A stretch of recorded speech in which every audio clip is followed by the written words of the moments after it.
begrüße euch alle ganz herzlich zum heutigen Gottesdienst. Herzlich willkommen allen, die von daheim aus online mit dabei sind. Herzlich willkommen auch alle, die hier im Erdgeschoss sind und alle, die hier im Kreuzpunkt im zweiten Obergeschoss sind. So schön, dass wir miteinander heute den Gottesdienst feiern und die Gemeinschaft geniessen können. Die einen von euch haben es vielleicht schon mitbekommen, dass die Kidswoche im August dieses Jahr leider nicht stattfinden wird. Stattdessen werden wir aber zwei andere Sachen machen. Und zwar erstens werden wir in der Woche, wo die Kidswoche gewesen wäre, am Dienstag und am Freitagnachmittag einen Spielnachmittag hier im Kreuzpunkt machen. Die Informationen dazu findet ihr auf unserer Homepage und die Teilnahme ist gratis. Aber wir bitten gleich um eine Anmeldung, dass wir wissen, wer alles wird kommen. Und zweitens werden wir mit allen Kindern von der 1. bis zur 6. Klasse, die gerne singen und Theater spielen, ein Weihnachtsmusical einstudieren und kurz vor Weihnachten hier im Kreuzpunkt aufführen. Es sind alle Kinder mega herzlich dazu eingeladen und auch da findet ihr die Informationen auf unserer Homepage und auch den Anmeldelink. Hey, und darum, wenn eure Kinder nach der Sommerferien in der 1. bis zur 6. Klasse sind, meldet sie unbedingt an und ladet alle Freunde von euren Kindern und eure Nachbarskinder dazu ein. Ich würde mich mega freuen, mit möglichst vielen Kindern dieses Jahr die Weihnachtsgeschichte mal auf eine andere Art und Weise weitergeben können. Und ich finde es so cool, dass wir hier live den Gottesdienst feiern können. Es wird live ins Erdgeschoss übertragen und ihr daheim könnt es in Echtzeit oder später nachschauen. Und das ist nur dank unserem genialen Technikteam möglich. Und für das Technikteam suchen wir dringend Unterstützung. Zum Mitschaffen im Technikteam brauchst du gar kein Interesse oder Kenntnis an Technik. Sondern wenn du gerne fotografieren, zum Beispiel in der Freizeit oder in den Ferien, dann bist du genau richtig. Dann melde dich unbedingt beim Josh Frey, beim ganzen Technikteam oder beim Simi Frey oder einfach im Sekretariat. Wir brauchen unbedingt deine Hilfe. Und jetzt möchte ich gerne noch beten und dann dürfen wir in eine geniale Predigt von der Dabrina starten. Vater im Himmel, ich möchte dir Danke sagen, dass wir hier zusammenkommen dürfen, dass wir dich feiern, dich erheben und den Gottesdienst feiern dürfen. Ich möchte dich bitten, dass du durch Dabrina reden, dass du unsere Herzen berührst und ja, uns einfach nochmal eine neue Offenbarung ist, wer du bist, wie gross du bist und dass wir einfach nochmal neu verstehen, was du für uns da hast. Ich möchte dich loben und preisen. Amen.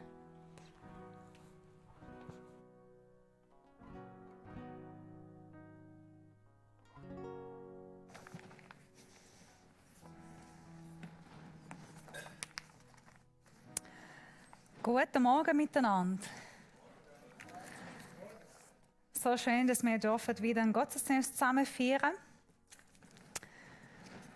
Guten Morgen an alle, die daheim sind und live schauen. Guten Morgen an alle, die in Ege, im ersten Geschoss sind. Schön, dass Sie da sind.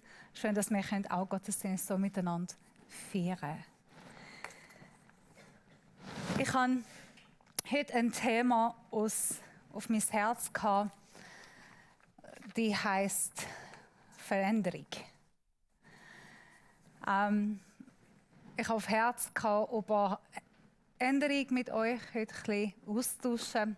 Ich glaube, wir befinden uns in Zeiten und Situationen, wo sich viele Sachen schnell ändern. Nicht alles bleibt gleich. Und es gibt auch viel Unsicherheit. Da habe ich mir selber gefragt, wie gehe ich mit so vielen Änderungen um? Ich habe in Google etwas geschaut und jetzt, wir haben 2 Ärzte da und ich habe gehofft, dass kein Arzt heute da ist. Und es sind genau 2 gekommen. Anyhow, der Onkel Google hat die Folgende mir gesagt. Ich weiß nicht, ob das stimmt oder nicht. Aber nachher könnt ihr die Ärzte fragen. Und zwar, ich wollte fragen, wie unser Körper sich ändert. Und habe ich verschiedene Sachen in Google gesucht. Und eine Sache, die rausgekommen ist, die hat mich extrem interessant gedrückt, ich lese es, und sagt, die Haut erneuert sich einmal im Monat. Die Schleimhaut des Darms in weniger als einer Woche. Habt ihr das gewusst? Und das Knochenmark bildet 300 Milliarden Blutzellen pro Tag. Die Leber kann fast auf die Hälfte schrumpfen und wächst wieder nach. Nach 6 Wochen. Das heisst eigentlich, während meiner Botschaft heute Morgen, ihr werdet ein paar Milliarden Zellen in eurem Körper werden sterben und sich erneuern. Martin, stimmt das? Okay. Phew.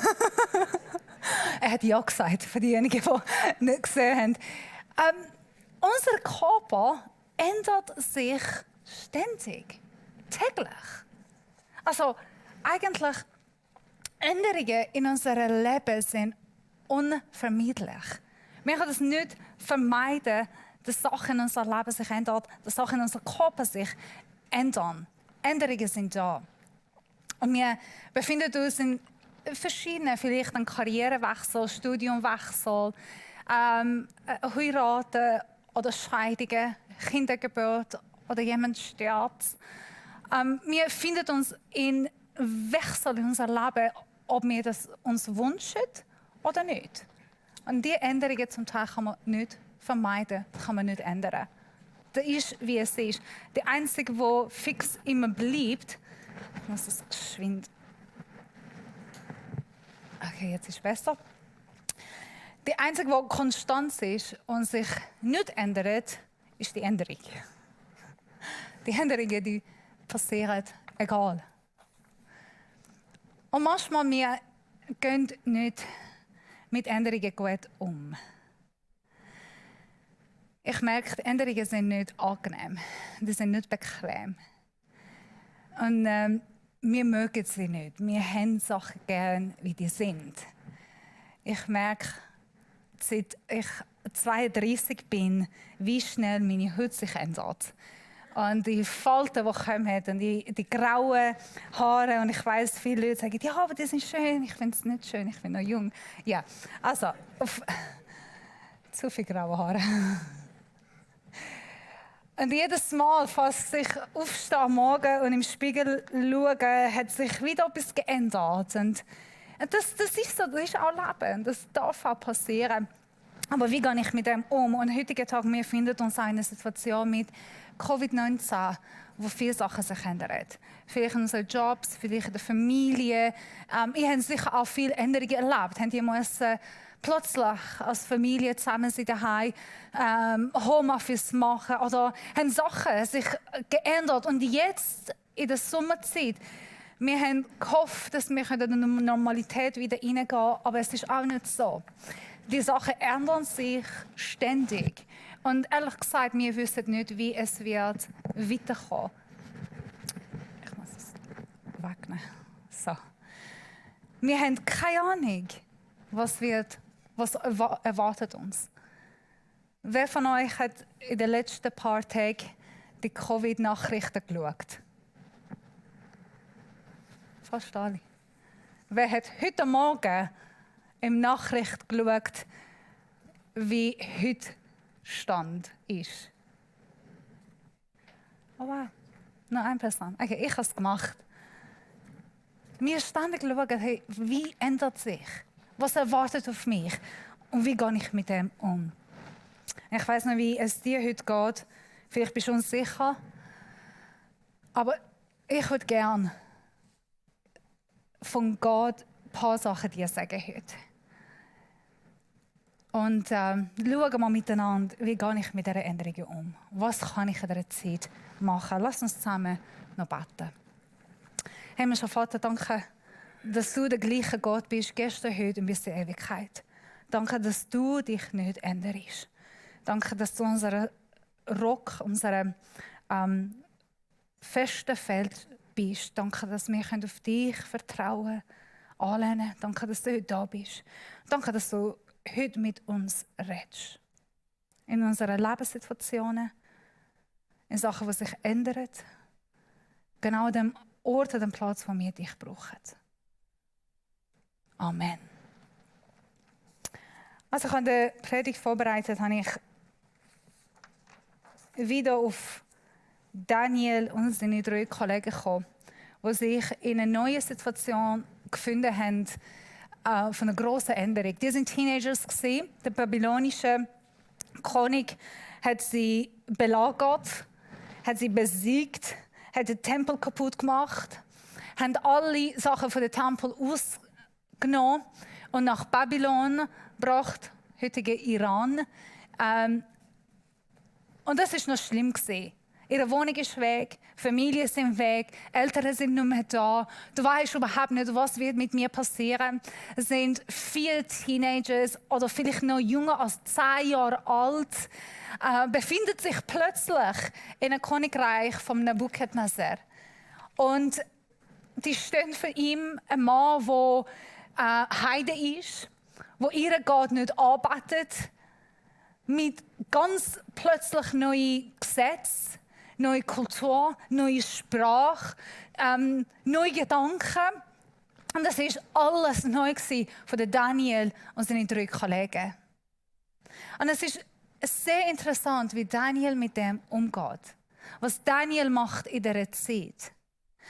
Und die erste, wo ich gerne drauf gehen ist, Gott hat die Kontrolle.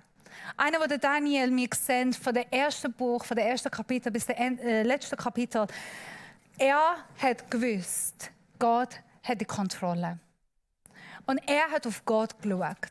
Er hat nicht aufgehört zu beten, fasten, vertrauen auf Gott. Weil er gewusst, egal was passiert, egal wo ich mich finde, egal wie die Zukunft aussieht, egal wer vor mir steht, auch wenn er der höchste König von der Babylon ist oder der höchste König von der Emperor, der im Moment da ist, er ist nicht mein König. Gott hat die Kontrolle. Ich liebe die Bibelstelle vom Psalm, die sagt, ich erhebe meine Augen zu den Bergen, von wo meine Hilfe kommt. Meine Hilfe kommt von der Herr. Ich liebe das, weil wenn wir unsere Augen auf unsere Lebenssituation haben, wenn wir unsere Augen auf die Änderungen haben, wenn wir unsere Augen auf die Probleme haben, wenn wir unsere Augen jetzt gerade in der Nachricht bei der Covid-19 haben, alles, was wir erwarten können, ist Hoffnungslosigkeit, ist Angst, Furcht, Unsicherheit, Sorgen. Was werde ich denn machen? Wenn ich die Nachricht schaue und wenn ich jetzt lese, hey, wie es wird weiterkommen und denke ich, kommt das wirklich eine Lösung? Wird irgendwann etwas normal wieder sein? Ehrlich gesagt, mit den Nachrichten heute bin ich mehr hoffnungslos und besorgt als sonst. Wenn ich meine Augen auf diese Situationen habe, dann Leben sieht nicht so schon aus oder hoffnungsvoll aus. Aber wie der David sagt, oder wie Daniel sagt, ich erhebe meine Augen auf die Berge. Und in der Schweiz, wir haben hohe Berge und schöne Berge. Und wenn ihr geht wandern, erhebt eure Augen auf die Berge. Nicht auf die Berge selber, sondern auf der Höhe von da, wo unser Herr steht. Und wenn ich auf den Herr schaue, dann das ist hoffnungsvoll. Weil ich weiß, egal was passiert, egal was uns erwartet, egal ob Impfungen kommen oder nicht, egal ob ich Kurzarbeit machen oder nicht, egal ob mein Job da sein oder nicht, egal was passiert mit meiner Familie, egal was passiert mit meinen Finanzen, egal wie meine Arbeit sich entwickelt, egal wie mein Studium sich entwickelt, egal was es kommt, ich weiß, Gott hat die Kontrolle. Ich habe es nicht. Ehrlich gesagt, kein Arzt hat die Kontrolle. Der Bundesrat hat nicht die Kontrolle. Unsere Autorität hat nicht die Kontrolle. Aber der Herr, er regiert. Egal wie es kommt. Ich weiß, dass er regiert. In der Bibel steht geschrieben, in Philipper Kapitel 4, macht euch um nichts Sorgen, wendet euch vielmehr in jeder Lage mit Bitte und Flehen und voll Dankbarkeit an Gott und bringt eure Anliegen von ihm. Dann wird er Frieden Gottes, der weit über alles Verstehen hinausreicht, über euren Gedanken wecken und euch in eurem Innersten bewahren. Euch, die ihr mit Jesus Christus verbunden seid. Wenn ich mich auf Gott verlasse, wenn ich weiß, dass er die Kontrolle hat, er gibt Frieden. Und ich glaube, Frieden ist das, was wir heute brauchen. In unserer Gesellschaft, in unseren Gedanken, in unserem Leben, in unserer Familie. Wenn ich meine Augen auf ihn richte, wenn ich auf ihn schaue und wenn ich weiß, dass niemand anders hat die Kontrolle. Niemand anders spricht das letzte Wort, außer unser Herr. Dann habe ich auch Frieden. Egal wie es kommt. Der zweite Punkt. Ich glaube, ich frage mich oft, was hat sicher Dani und seine Kollegen sich gefragt, ja, wieso? Wieso hat Gott erlaubt, den Babylonien Jerusalem besiegen? Wieso hat Gott erlaubt, den Babylonien ihre Eltern umbringen, ihre Familie wegnehmen, ihre Häuser wegnehmen, sogar die Tempel kaputt machen? Wieso hat Gott erlaubt, damit wir da sind? Wieso wir haben nicht gestorben? Wieso bin ich da? Die haben sicher viel Wieso gehabt. In dieser änderlichen Zeit hast du sicher viel Wieso an Gott. Aber das hat ihre Vertrauen oder ihre Glauben an Gott nicht geändert. Er hat gewusst, was für immer. Gott ist in Kontrolle. Und nicht nur in Kontrolle, sondern wir erleben immer wieder, dass Gott ist mit Daniel und den 3 Kollegen war. Gott ist mit mir.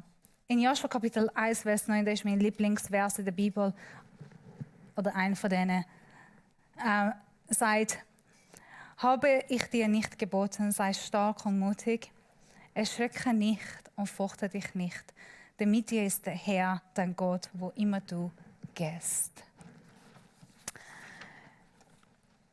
Wenn ihr das ganze Buch von Daniel leset, ihr findet immer wieder die Worte, und Gott ist mit ihm gesehen. Und die Soldaten haben gesehen, dass Gott ist mit ihm gesehen. Und Nebukadnezar hat gesehen, Gott ist mit ihm. Es ist auch gleich mit Josef. Er ist im Gefängnis gekommen. Er hat alles erlebt. Und immer wieder steht geschrieben, aber Gott war mit ihm. Und der König hat gesagt, Gott war mit ihm. Und die Soldaten haben gesagt, Gott war mit ihm. Und die anderen Gefangenen haben gesagt, und Gott war mit ihm. Und Gott war mit ihm. Er ist nicht allein gewesen. Daniel ist nicht allein gewesen. Gott ist mit ihm gewesen. Und wir haben die Verheißungen in der Bibel, wo Gott sagt, ich werde euch nicht verlassen. Ich werde euch nicht allein lassen. Ich bin mit dir. Gott schickt uns immer wieder und sagt, hey, geh vorwärts. Mach das. Und er ist nicht so, gehst du und ich stehe da und ich applaudiere und ich sage, hey, du machst einen guten Job. Nein, ich komme mit. Ich bin bei dir. Ich stehe mit dir. Ich bin auf deiner Seite. Es steht gerade jetzt neben dir. Weißt du das? Wenn du daheim bist, er steht gerade jetzt neben dir. Wenn du drinnen bist, er steht gerade jetzt neben dir. Stell dir vor, ist wahr. Er steht gerade jetzt neben dir. Du bist nicht allein. Er ist mit uns. Er ist auch mit Daniel gewesen. Er ist auch mit den 3 Männern gewesen. Gott ist mit uns und er ist immer bei uns. Wir sind nie allein. Und ich muss auch die Änderungen nicht allein tragen. Der 3. Punkt ist, Gott hat Autorität. Er hat die höchste Autorität. Nebukadnezar hat etwas Interessantes gemacht. Er hat immer die schlauen, klugen, jungen Männer genommen. Wenn ich sage junge Männer, eben, die sind zwischen 7 und 10 Jahre alt gesehen, nicht älter. Und dann hat sie die jungen Männer geschult. Er hat ihr gelehrt, wie ein Babylonien denkt, wie babylonische Kultur ist. Die müssen auch ihre Sprache lernen, so denken genau wie ein Mensch von Babylon. Und quasi kann man sagen, er hat sie brainwashed. Er hat ihre Gedanken voll versucht zu ändern. Und sobald es die erste Generation wird älter, die Generation würde dann die nächste Generation belehren. Die nächsten Sklaven, die reinkommen, die müssen so denken, so essen, so leben wie in Babylonien. Das war seine Strategie. Und er hat sie gebraucht für alles, was er hat, sie musste brauchen. Und Daniel steht da und denkt, okay, du versuchst mich zu ändern. Du versuchst das zu machen, wo du sagst, was ich machen muss. Aber weißt du was? Und eine Sache, die Nebukadnezar hat immer wieder gemacht, er hat die Namen von den Leuten gewechselt, von den jungen Männern. Weil deine Name spricht etwas aus. Mein Name heisst Gott, also Debrina heisst, Gott ist mein Versorger. Und irgendwie unser Name hat eine Bedeutung. Oder vor allem in dieser Zeit. Ich weiss nicht, ob alle Namen haben eine Bedeutung, eure Namen. Aber normalerweise Namen haben eine Bedeutung. Und damals haben die Namen ihr Schicksal bestimmt. Und die Leute haben auch ihren Namen gewechselt, je nach ihrem Schicksal, je nach der Situation, wo sie sich in dem gefunden haben. Nebukadnezar, er kommt und er sagt, jetzt, ihr werdet einen neuen Namen haben. Belshazzar, Shadrach, Meshach, Abednego. Ich werde euch einen neuen Namen geben. Das heisst, ich werde euch eine neue Identität geben. Ich werde euch eine neue Bestimmung geben. Ich sage, was euer Schicksal, was eure Zukunft ist. Aber wir kennen den Daniel immer noch beim Namen Daniel. Und er steht dann und sagt, ja, okay, du darfst mir einen neuen Namen geben, aber ich bin ein Jude. Ich lebe als ein Jude, ich esse als ein Jude und ich halte meine Identität als das, was Gott sagt, ich bin. Als wir Christ werden, Gott tut uns einen neuen Namen geben. Weißt ihr das? Jesus gibt oft seinen Jungen oder Menschen neue Namen. Und er hat uns auch einen neuen Namen gegeben. Und zwar, wir sind nicht mehr Sklaven verloren in der Welt, sondern wir sind Christen. Wir sind Sohn und Tochter Gottes. Wir haben eine neue Identität in Jesus Christus, der uns schaut und sagt, du bist nicht nur Debrina, du bist meine Tochter. Du bist eine Prinzess. Du bist eine Königtochter. Du bist ein Christ. Und wenn etwas passiert, dann kommt er und sagt, hey, wie heisst du? Ich heiße Debrina. Nein, wie heisst du? Christ. Dann verhalte dich wie Christ. Dann vertraue. Weil du bist nicht mehr die gleiche Person, die du bist voran gesehen. Du bist eine neue Person in mir, eine neue Schöpfung, ein neuer Mensch in mir. Gott gibt uns einen neuen Namen, weil er hat die höchste Autorität.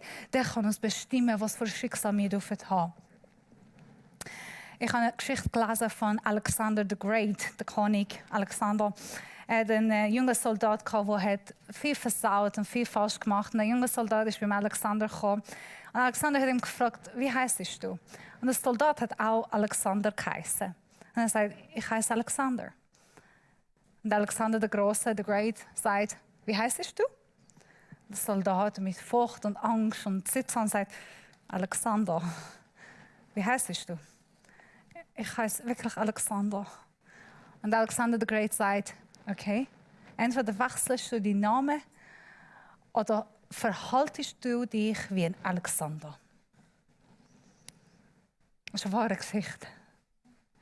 Ich glaube, das ist auch mit uns Christen, wo Gott sagt, entweder veränderst du deinen Namen, das kannst du nicht, bitte mach nicht, oder verhalte du dich wie Christ, weil du hast eine Autorität und einen Namen und eine Identität, die ich dir gebe. Du gehörst mir. Und das ist nicht billig. Und das hat Daniel auch gewusst. In Daniel Kapitel 4 steht geschrieben, ich preise und erhebe und verherrliche nun den König des Himmels, dessen Taten alles an Wahrheit sind und dessen Weg das Recht ist und der die erniedrigen kann, die Hochmütige daherkommen. Nur Gott hat die höchste Autorität. Kein König, keine Macht in der Welt hat so eine Autorität wie unser Gott.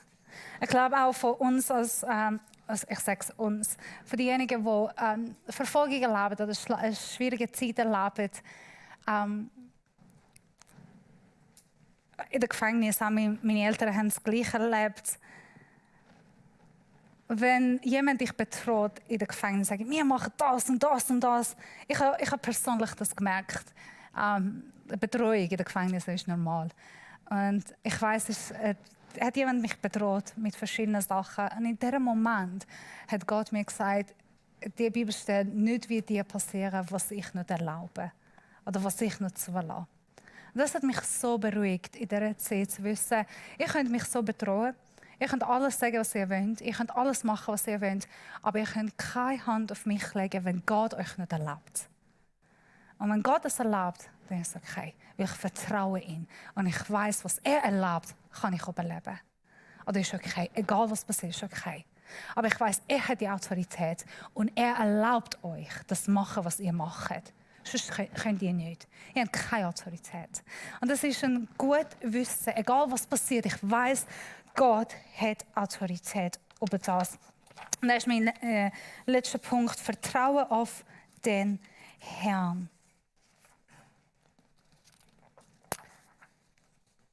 In Sprüche Kapitel 3 sagt, vertraue auf den Herrn mit deinem ganzen Herzen und stütze dich nicht auf deinen Verstand. Auf all deinen Wegen erkenne nur ihn, denn er ebnet er selbst deine Pfade.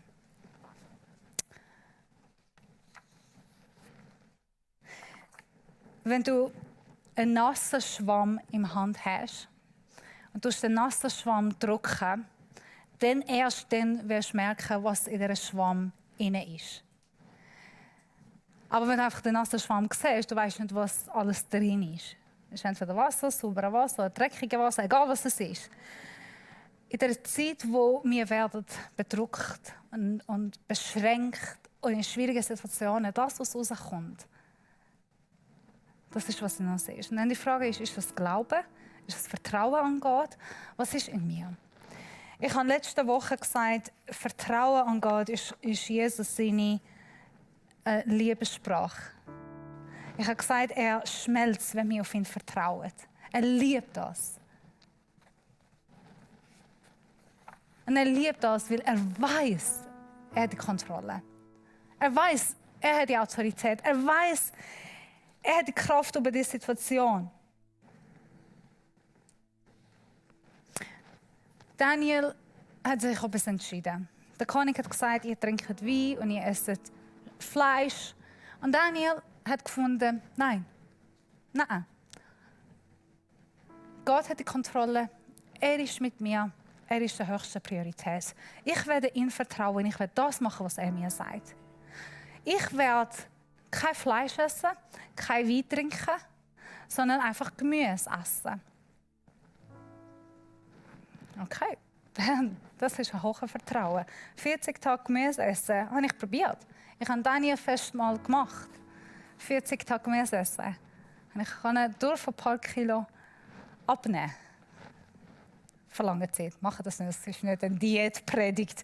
Aber es ist eine gute Sache. Daniel fast. Aber bei Daniel ist anders rausgekommen. Und zwar, er hat zugenommen. Nur mit Gemüse essen. Er hat zugenommen. In der Bibel hat Kaiser nachher, er ist gut voll ausgesehen und seine anderen Kollegen, 3 Kollegen, trotz dass die nur Gemüse gegessen haben. Die haben noch besser ausgesehen. Und das ist nicht wegen Gemüse, das sie gegessen haben, sondern weil die haben Gott vertraut. Weil sie haben gewusst, Gott hat die Kontrolle. Und wir machen, was richtig ist mit Gott.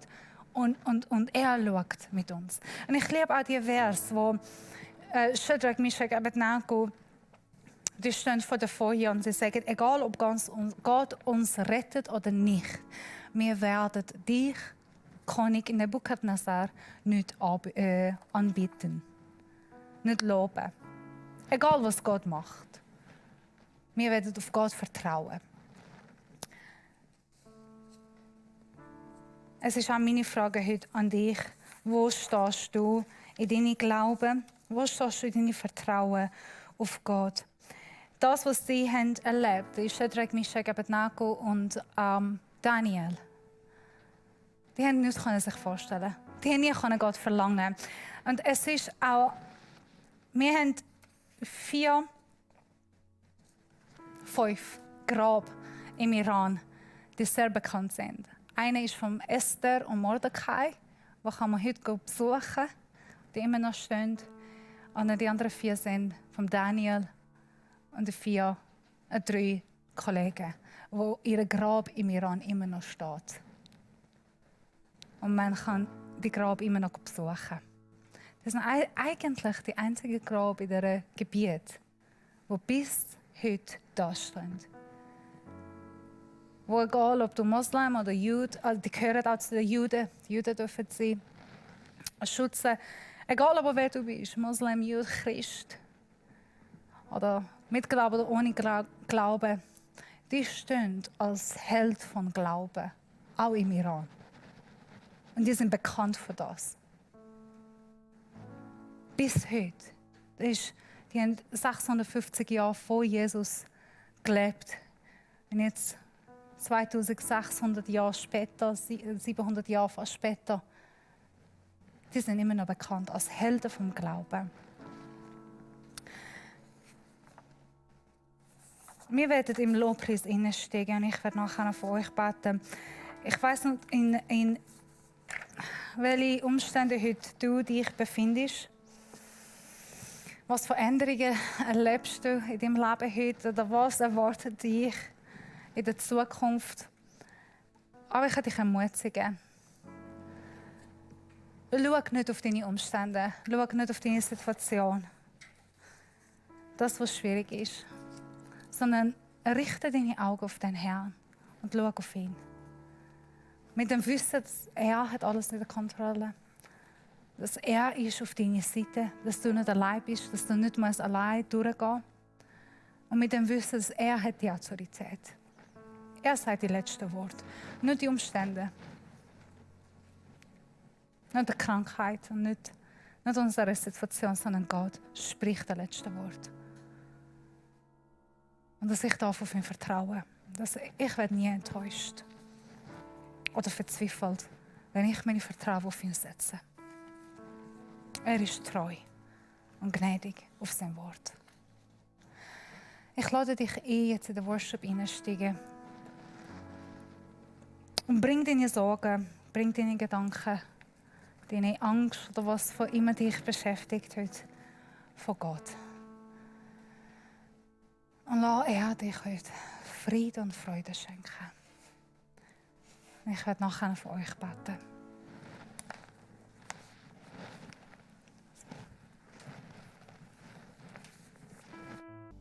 Danke, Sabrina, für die Predigt, für die Worte, die du uns weitergibst. Ja, ich möchte mit uns noch beten. Himmlischer Vater, du bist der Gott vom Abraham, vom Isaac, vom Jakob. Du bist ewig. Du hast keinen Anfang und kein Ende. Und ich möchte dir Danke sagen, dass du über allem stehst. Du allein bist heilig. Du hast alles unter Kontrolle. Ich möchte dir Danke sagen, dass wir das wissen dürfen, dass wir das aussprechen und proklamieren. Vater im Himmel, du bist in Kontrolle. Und ich möchte dich bitten, dass du einfach, gerade in dieser Zeit, wo nichts in Kontrolle scheint, einfach unseren Glauben mega stärkst in dich. Dass wir wissen, du bist in Kontrolle. Du weißt um alles, du siehst alles. Und ich möchte dich bitten, dass wir merken, dass du bei uns bist. Jesus, wie du versprochen hast, du bist jeden Tag bei uns, bis ans Ende dieser Welt. Heiliger Geist, ich bitte dich, dass wir das spüren und wissen, du bist mit uns, du bist bei uns, du bist immer für uns. Danke, dass dir nichts unmöglich ist, dass du alles unter Kontrolle hast, auch für uns. So scheint, als wissen wir nicht, wie es weitergeht. Ich danke dir, dass du mit uns bist und ich bitte dich wirklich, stärk du den Glauben von jedem Einzelnen, der da ist, der das daheim lässt, der es später lässt. Stärk du unseren Glauben in dich, dass du alles unter Kontrolle hast. Amen. Und wie der Paulus, der Korinther, am Ende vom 2. Korintherbrief einen Segen geschrieben hat, möchte ich den noch für euch vorlesen und über euch aussprechen. Die Gnade unseres Herrn Jesus Christus, die Liebe Gottes und die Kraft des Heiligen Geistes, der euch Gemeinschaft untereinander schenkt, sei mit euch allen. Und so wünsche ich euch einen mega gesegneten Sonntag. Für all die in die Ferien gehen, mega schöne, gesegnete, erholsame Ferien. Macht's gut. Hoch bist du, Herr, über allem stehst du. Hoch bist du,